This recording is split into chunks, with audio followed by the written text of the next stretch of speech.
अच्छे होंगे, खैरियत से होंगे। ज़ाहिर सी बात है, अपने घर में बैठते तो सब खैरियत से ही होते हैं ना।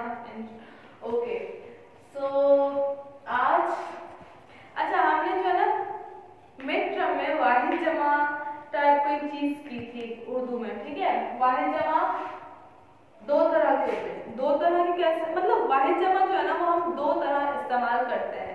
सबसे पहले तो मुझे ये बताया वाहिद, चले मैं खुद ही बता देती हूँ।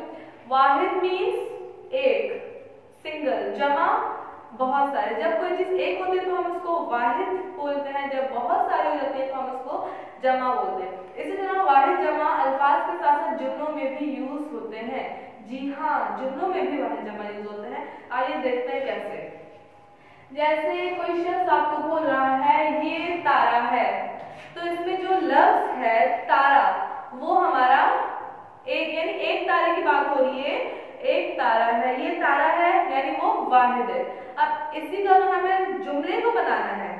इस जुमले को हमने जमा बनाना, तो हम क्या कहेंगे, ये तारे हैं। यानी जमा के लिए तो फिर हमें वही तारे बहुत सारे चाहिए होते हैं। जब वाहिद है तो ये तारा है, जब जुमले हैं तो ये तारे हैं।